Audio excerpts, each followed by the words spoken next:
안녕하십니까. 11월 22일 대응될 아침 보겠습니다. 지수로 먼저 보겠습니다.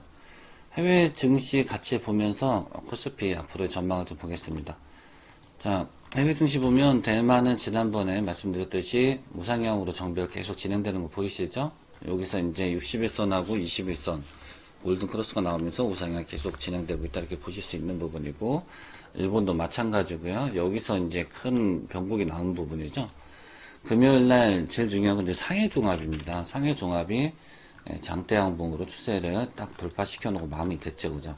중요한 자리에서 위쪽으로 방향을 좀 틀었다라는 거, 이게 중요한 부분이고요. 우리나라 증시가 꿀등이라고 보시면 된다 그랬습니다. 자, 코스피는 아직 추세를 넘기지는 못했습니다. 3천을 뛰어넘어야 되는 부분인데, 자, 코스피로 가서 보시면, 우리가 이제 코스피를 코스닥하고 이제 차트가 워낙 다르게 움직이기 때문에 코스닥을 보면은 정배로 정상적으로 잘 가고 있습니다. 근데 이제 코스피가 문제잖아요, 그죠? 코스피는 지금 추세선 보는 것처럼 이제 3천을 뛰어넘어야 추세가 좀 바뀌게 됩니다. 이렇게 놓고 보시면 되는 거죠. 이건 코스피 200이고 코스피를 놓고 보시면 이렇게 3,000포인트를 뛰어넘으면 추세가 바뀌게 되는 거죠. 상해종합이 뛰어넘었기 때문에 다음 타자는 국내 증시가 되지 않을까 이렇게 예상해 볼 수 있습니다. 자, 여기서 보시면 21선이잖아요. 이게 21선이고 61선 여기 있어요. 이게 정배열되기까지는 국내 증시는 아직까지도 한참 시간이 필요하다라고 보실 수 있는 부분이고요. 21선 위에만 올라가면 빠지고 20선 위에 올라가면 빠지고, 그러면 여기서 바닥이 완성되면 61선은 무조건 뛰어넘는다. 이게 이제 엘리어트 파동의 이론이죠. 그래서 이번에 추세가 바뀌게 되면 단기적으로는 61선 위로 121선이 당연히 저항대가 될 거고요. 그 다음에는 이제 내년 상반기 까지는 계속해서 추세를 이어가지 않을까 이렇게 봅니다. 그래서 결론을 얘기 드리면 엘리어트 파동으로는 이렇게 오파락이 빠지잖아요. 그러면 여기가 목표가예요. 이게 3200. 근데 이제 단기에 올라오기 좀 힘들 것 같고요. 내년 상반기에는 좀 가능할 수도 있을 것 같고, 시장에 큰 문제가 터지면 뭐 빠르게 올라갈 수도 있는 부분이죠. 어쨌든 지금은 주식은 파는 건 아니고 전 세계 증시가 다 돌아가고 있고, 마지막으로 이제 국내 증시가 꼴등으로 이제 넘어가지 않을까 이렇게 보고 있습니다. 코스닥하고 차트가 많이 좀 다릅니다. 코스닥은 이미 코스닥 150에서는 61선하고 121선 20, 60, 120 다 정배열 완성된 상태고, 코스닥에 지금 정배열 직전에 좀 모습을 띄우고 있는 부분이고, 얘가 문제예요. 사실상은 코스피. 얘가 정배열로 돌아서면 대형주들이 좀 움직일 수 있는 그런 그림이 좀 나올 거고, 그간 많이 소외받았던 낙폭과대주들, 바이오주들 이런 것들이 좀 움직일 수 있거든요. 여기가 이제 3천 돌파될 때 관심 있게 볼 거는 바이오 쪽하고 저는 자동차 쪽, 기아하고 현대모비스 이쪽을 좀 잘 보시면 괜찮을 거예요. 차트로 잠깐 좀 보겠습니다. SK 하이닉스랑 삼성전자 놓고 좀 같이 말씀드릴게요. 자, 코스피는 어쨌든 61선은 무조건 넘어간다고 이제 봐야 되는 부분이고요. 이평선으로만 얘기했을 때 이건 그냥 넘어가고요. 삼성전자 먼저 볼게요. 삼성전자가 77,000원 정도라 했죠.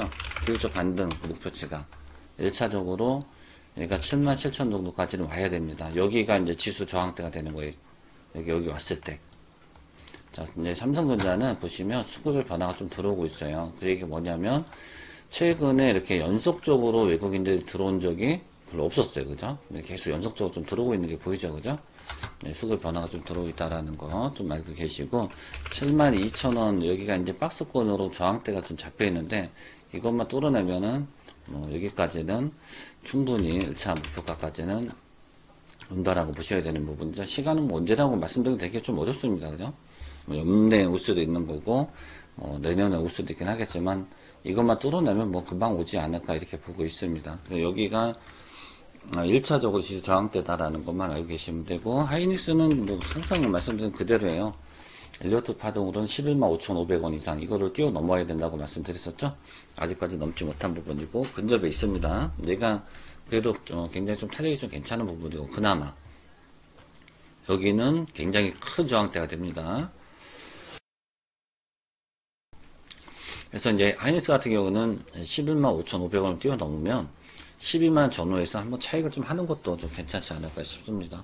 하여튼 네, 이걸로 또 다시 한번 라인을 잡아드리면 제가 이 라인이라고 얘기해드렸죠. 처음에 여기가 1차 매수가였었고 2차 매수가 찍고 나서 지금 올라오는 부분이죠.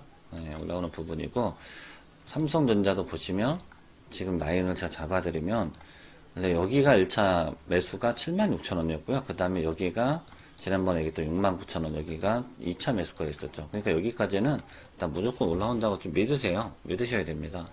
지금 굉장히 싸게 살 수 있는 메리트는 있지만 좀 무거워서 그런 거죠. 좀 기다리시면 올라올 거예요. 제가 LG전자 최근에 말씀 한번 드렸었어요. 보시면 하나 여기 최고점이 193,000원이니까 여기 기준으로 잡는다 그랬잖아요. 라인 하나 둘 여기가 셋 이렇게 돼 있었죠. 자, 여기서는 반등 나오고 여기서 반등 이렇게 나오다가 여기까지 빠진 거죠. 여기서 장기간 옆으로 기다가 한 방에 금요일날 여기 목표가 트레이드 맞춰 목표가를 딱 도달한 거죠. 무슨 말인지 가시죠. 제가 이 자리에 있을 때 12만원 있을 때 하이닉스하고 똑같은 자리라고 설명드렸었잖아요. SK 하이닉스 9만원대하고 이제 똑같은 자리라고 분명히 설명 좀 드렸었는데 기억나실려나 모르겠네요. 여기 하나 둘 셋 이 자리죠. 여기가 매수 급수가 됐었죠. 예. LG전자가 이 자리 12만원짜리가 삼성전자 하이닉스 특히 이제 하이닉스 기준에 했을 때하고 이제 똑같은 최저점 자리하고 똑같다고 설명드렸고요. 또 결과적으로는 어쨌든 이렇게 올라왔어요. 이렇게 올라온 부분이고 이제 자동차 쪽으로 조만간에 수저 돌리면 움직임 나오지 않을까 싶습니다. 기아하고 현대차 좀 잘 보시면 괜찮을 거예요. 이걸 왜 이 얘기를 하냐면 제가 한번 잠깐 볼게요. 대형주가 좀 답답해요. 많이 답답합니다. 그죠? 장기가 너무 오랫동안 힘들게 해서 얘는 여기가 1차 매수가예요. 20만원이. 그 다음에 여기인데 여기는 이제 안 내려오고 있는 거죠. 그죠? 안 내려올 것 같고 여기서 이제 돌릴 가능성이 굉장히 크고요. 늦차 자리에서. 기아는 얘는 종목이 센 거예요. 자, 안 내려오는 거는 굉장히 센 건데 첫 번째 라인에서 움직이죠. 얘는 굉장히 좀 힘이 좋다라고 좀 보셔야 되는 부분이고요. 여기서 이제 볼게 현대모비스예요. 현대모비스. 현대모비스가 엄청 주가 깝깝합니다. 그죠? 주가 위치로 보면은 자, 여기 보세요. 여기 하나, 둘, 여기가 세 번째. 여기가 25만원입니다. 그죠? 25만원에서는 이제 기술적으로 이제 반등이 좀 들어왔고, 지금 25만원 밑에서 놓고 있죠. 얘도 이제 좀 참아주시면 여기까지는 기본적으로 이제 직접 반등 들어와요. 그러면 여기가 29만원인가요? 예, 여기 올라올 때까지 좀 기다리셔야 됩니다. 얘를 놓고 보면은 이제 현대차, 기아, 자동차 애들도 주가가 지금 많이 눌려있다라는 걸 알 수 있는 부분이죠. 그죠? 예. 그래서, 지수가 추천화되면 이쪽 애들이 움직일 가능성이 좀 굉장히 좀 높습니다. 예, 그렇게 좀 참고해서 보시면 될 것 같고요. 예, 지금 자리가 저점 매수하기는 좋은 자리에 와 있는 거죠. 하이닉스도 나중에 똑같아요. LG전자 12만원하고 SK 하이닉스 여기 9만원대하고 지금 현대모비스 25만원 밑에하고는 다 같은 라인이에요. 뭔 말인지 아시겠죠? 그 다음에 시간 투자만 해서 분명히 올라올 겁니다. 그렇게 생각해 보시면 저점 매수가 자동차 하는 애들이 가능하겠죠. 그죠? 이해되셨죠? 그죠? 그냥 이 정도만 설명드리고요. 단기 볼 종목은 넘어가겠습니다. 현대로템은 시간 투자 좀 걸린다고 분명히 말씀드렸어요. 처음에 할 때. 파동 이론상으로 지금 맥점 자리에 와 있는데 1차 자리 있고 2차 자리가 여기입니다. 19만원 근처. 그리고 이제 60일선 넘어갈 때까지는 가만히 보시는 거다 그랬죠? 시간은 좀 걸릴 수 있다라고 말씀드렸고요. 계속해서 볼 거니까 그렇게 알고 계시면 되고, 그 다음에 이제 맥스트. 지겨우면 그냥 안 하시면 됩니다. 그죠? 맥스트는 일단 너기 정도 하시라고 해드렸었던 부분인데, 장 초반에 86,800원, 여기 87,000원 딱 왔었죠. 그죠? 이 라인에서 좀 잡아드렸었던 가격인데, 여기서 정확하게 한 4% 정도 들어 올렸었네요. 단타 수익은 좀 나왔다라고 일단 볼 수 있는 부분이고, 개인적으로 보는 거죠. 그 다음부터는. 월요일날 관심 종목으로 볼만한 종목은 게임주, 메타버스, 그 다음에 금요일날 같은 경우는 자율주행차가 좀 급등하고 올랐었죠. 자율주행차도 단기음에 가능합니다. 자동차 쪽에 좀 하시면 좀 괜찮은데, 근데 손절가가 좀 깊어가지고 제가 뭐 잡아드리기가 좀 애매합니다. 그래서 일단 이쪽은 넘어가고요. 넵튠이라는 종목 하나 볼게요. 넵튠. 금요일날 제가 이거 관심 종목을 좀 드릴까 말까 엄청 망설이다가 맥시트로 좀 해드렸었던 부분인데 11월 18일날 보시면 수요일날에 저점을 일단 시켰다가 종가상으로 뛰어넘는 게 보이시죠, 그죠? 그리고 금요일날 중심자리 밑에까지 흔들리고 꼬리가 좀 달린 부분입니다.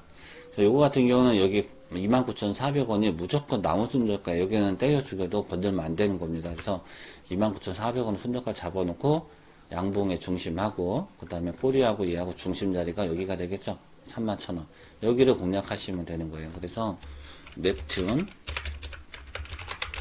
손절가 조금, 이거는 뭐 손절가가 나와 있기 때문에 손절가 좀 깊어도 뭐 어쩔 수 없습니다. 참고 보셔야 돼요. 그래서 31,000원하고 32,500원. 네, 손절가는 29,400원. 깨지면 29,300원에 하시면 돼요.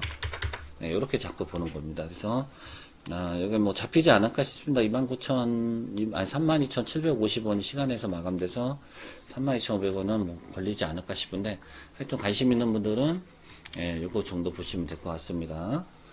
자, 뭐 이 정도만 설명드리고요. 그 다음에 이제 게임즈 쪽에서는 저는 이제 미투원이 좀 괜찮아요. 미투원이 좀 괜찮고요. 중심 자리가 8,000원이죠. 8,000원 근처하고 8,000원 밑에하고 얘가 좀 괜찮다고 좀 보고, 용투코리아도 괜찮다고 말씀드렸는데 얘는 이쪽에서 잡았어야 되는데 이미 2단 상승이 나왔기 때문에 이거는 조금 부담스럽고, 미투원이 단타치기는 좀 괜찮은 자리. 그 다음에 이제 이수하, 모트렉스, 모빌리언스 뭐 이런 것들, KC도 좀 괜찮은데 이거를 좀 해드리고 싶은데 손절가 너무 깊어가지고, 혹여라도 여기 2,800원, 아니 3,800원 정도, 3,800원, 3,600원 오면 이거는 공략 가능해요. 이쪽으로 오면 3,800, 3,600원 정도. 이게 손절가 좀 깊어가지고 좀 그런데 어쨌든 가운데를 딱 잘라놓고 근처에서 한번, 밑에서 한번 이런 식으로 하면은 또 단기면 좀 가능하니까 좀 보시면 괜찮을 겁니다. 이 정도 설명드리고요. 다음 주에 저는 이 월봉상으로 코스피가 양봉으로 전환되지 않을까 싶습니다. 그 가능성이 굉장히 좀 높아요. 5개월 연속으로 음봉 마감한 거는 2008년도에 있었고요. 그 이후로는 단 한 번도 없었습니다. 그래서 이번 달에 양봉으로 전환되면서 마감되지 않을까 이렇게 좀 보고 있습니다. 레버리지 지난번에 사신 분들은 23,000원 밑에서는 가능하다 그랬죠, 그죠? 잘 쥐고 가셨다가 코스피가 61선하고 121선하고 중간 자리, 또는 삼성전자가 77,000원 했을 때 그때 레버리지를 차익하셔도 되고, 아니면 뭐 내년 5월때까지 꾸 하셔도 되고, 뭐 그 정도 말씀드릴 수 있습니다. 자, 오늘은 여기까지만 하고요. 같이 한번 해보실 분들은 여기다가 문의해 주시면 되겠습니다. 자, 오늘은 여기까지만 하겠습니다.